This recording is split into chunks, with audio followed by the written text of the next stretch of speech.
Om Swastiastu. Salam sejahtera untuk kita semua. Kami dari kelompok 5, kelas manajemen SDML, Universitas Mahasaraswati Denpasar. Pada kesempatan kali ini, kami akan mempresentasikan materi tentang pendekatan memimpin perubahan. Sebelumnya, kami mengucapkan terima kasih kepada Ibu Nimade Satya Utami SEMM, selaku dosen pengampu mata kuliah manajemen perubahan.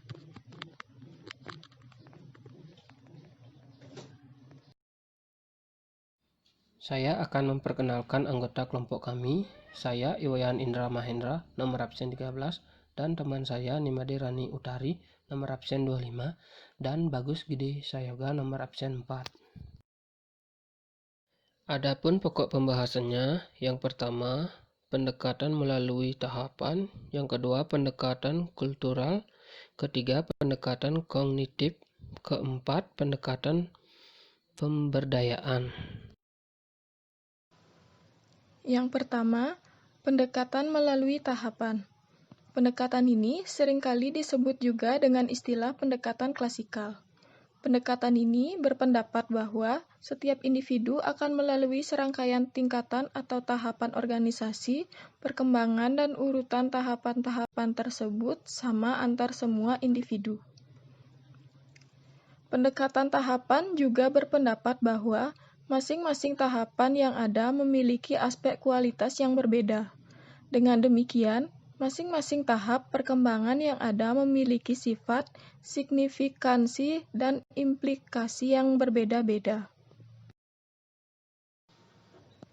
Perbedaan individu menurut teori-teori tahapan. Hanya ada dua kemungkinan yang menyebabkan individu berbeda. Yang pertama, individu mungkin akan memiliki perbedaan dalam kecepatan kemajuan pada tahapan yang ada, yaitu seberapa cepat seseorang berkembang atau laju perkembangan. Yang kedua, terkait dengan tingkat terakhir yang dapat dicapai seseorang. Karena suatu alasan tertentu ada kemungkinan seorang individu tidak akan dapat mencapai semua tahap perkembangan yang ada, atau tingkat perkembangan.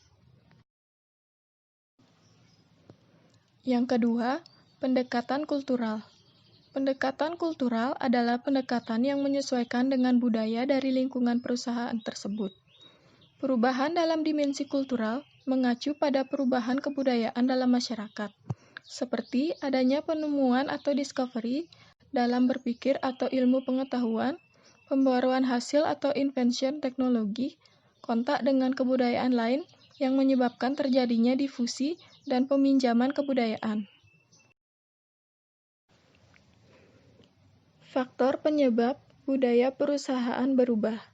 Yang pertama, kondisi karyawan. Faktor pertama yang paling kecil untuk memaksa suatu perusahaan berubah budayanya adalah kondisi karyawan. Kondisi karyawan yang bermasalah tidak baik bagi perusahaan karena bisa menciptakan budaya buruk bagi karyawan yang lain. Keadaan ini biasanya ditandai dengan adanya karyawan yang selalu memberontak serta mengambil keuntungan untuk dirinya sendiri. Yang kedua, pertumbuhan perusahaan. Saat sebuah perusahaan sukses dan semakin membesar, otomatis yang ada akan mengikuti perkembangan tersebut dan menyesuaikannya dengan kebutuhan dari perkembangan perusahaan. Yang ketiga, akuisi atau merger. Terjadinya akuisi atau merger pada sebuah perusahaan juga membuat sebuah budaya perusahaan menjadi berubah. Sebuah perusahaan yang mengalami akuisi atau merger otomatis akan berubah budayanya sesuai dengan perusahaan yang memiliki modal lebih besar tersebut. Mungkin perubahan tidak langsung terjadi, tetapi jika terjadi sebuah akuisi atau merger, maka ada pergantian kepemimpinan. Biasanya hal ini adalah pemicu utama berubah budaya dalam perusahaan yang melakukan akuisi atau merger. Cultural leader. Cultural leader adalah seseorang pemimpin organisasi yang dengan memberi contoh menyeimbangkan human value atau nilai kemanusiaan dengan tugas pekerjaan. Cultural leader bersifat mau menerima, terbuka, kooperatif, partisipatif, komunikatif, berorientasi saling menguntungkan. Pemimpin ini mengusahakan visi yang jelas, tujuan, arah, batas, pembatasan, dan stabilitas.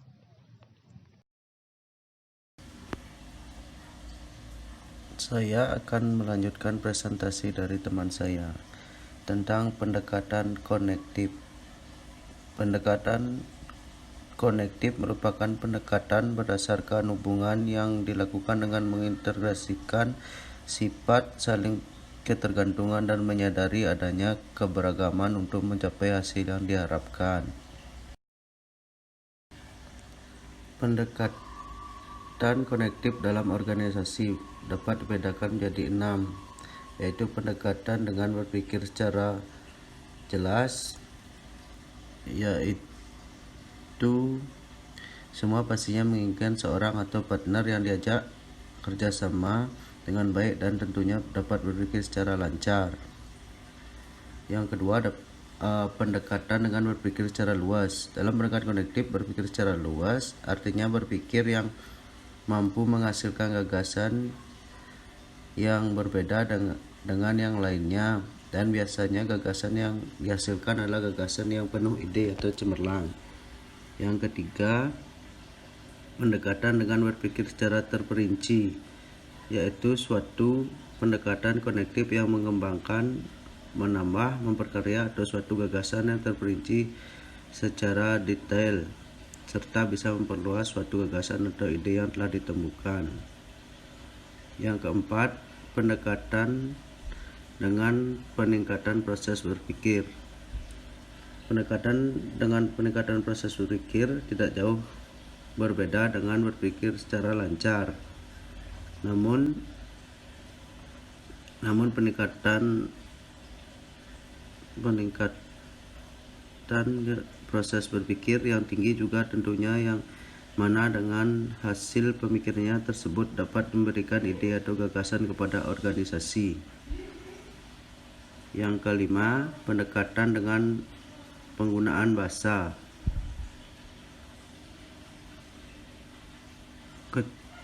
Kecerdasan berpikir, kecerdasan penalaran tentunya akan sangat baik jika dibarengi dengan kecerdasan dalam menggunakan bahasa juga, karena seperti yang sudah kita ketahui bersama, cara penyampaian suatu informasi apabila tidak dibarengi dengan penggunaan bahasa yang baik dan tepat tidak serta merta orang yang diberikan informasi tersebut mengerti apa yang hendak dibicarakan. Connective leader dapat dibagi menjadi 6, yaitu 1. Etika kecerdasan politis. Etika kecerdasan politis, kemampuan connective leader untuk menunjukkan sistem pengetahuan dan mengaplikasikannya dalam bisnis dengan pihak lain, diwarnai perasaan etika yang kuat. 2. Kebenaran dan akuntabilitas. Kebenaran menghasilkan kredibilitas dan membantu membuka mata hati orang lain termasuk anggotanya untuk mempertimbangkan apakah perubahan perilaku pemimpinnya mencerminkan pemahaman baru dan lengkap untuk mengatasi setiap masalah organisasi. Yang ketiga, politik kebersamaan. Untuk membangun masyarakat dalam berorganisasi, connective leader mengambil perspektif yang lebih luas tentang apa yang diperlukan dan oleh siapa. Mereka mencari kesamaan dan dasar bersama.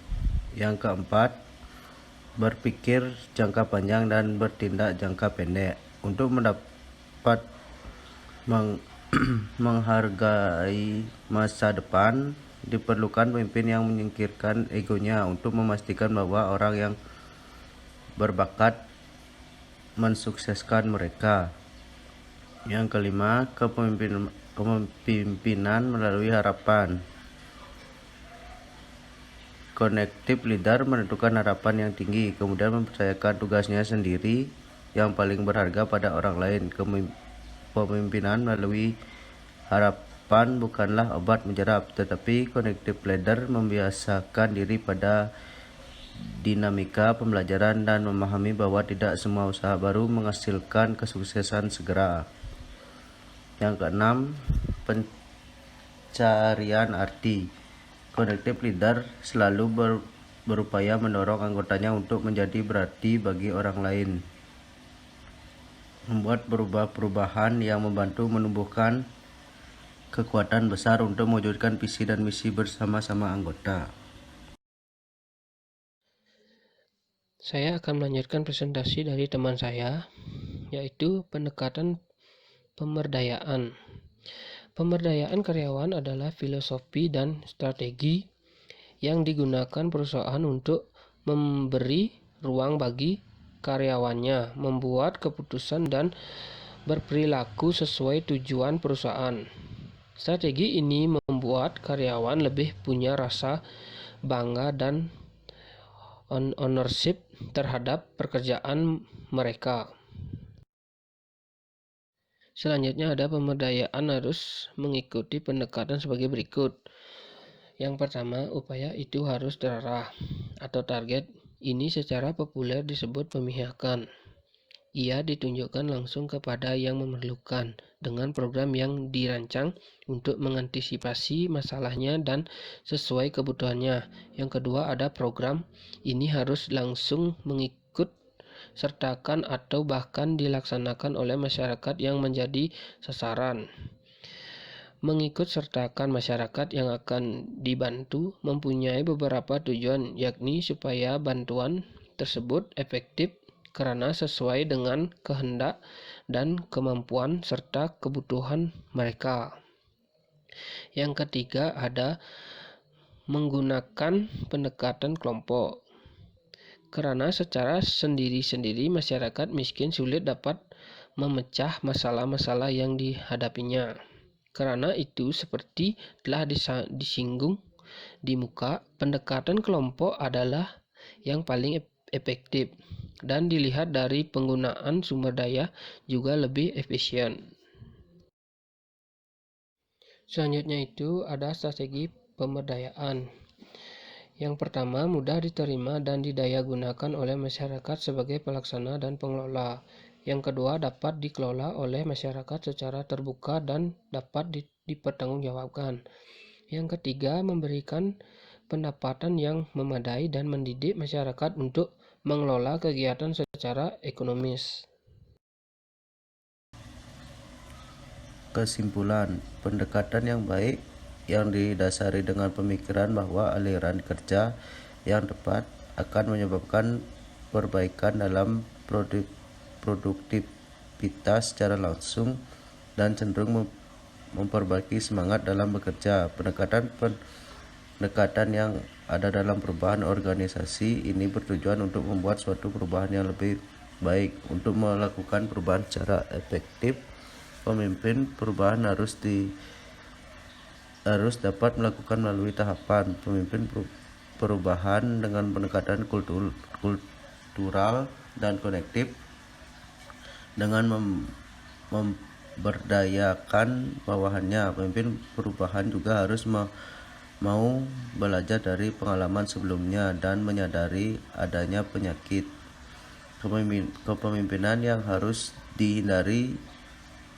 Jadi pendekatan yang baik yang didasari dengan pemikiran bahwa aliran kerja yang tepat akan menyebabkan perbaikan dalam produktivitas secara langsung dan cenderung memperbaiki semangat dalam bekerja.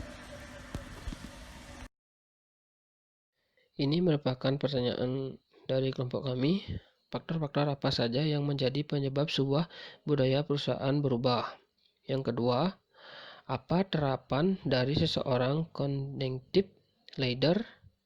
Yang ketiga, ada strategi apa saja yang digunakan dalam pendekatan pemberdayaan? Sekian presentasi dari kelompok kami. Jika ada salah kata, mohon dimaafkan. Terima kasih. Om Santi Santi Santi Om.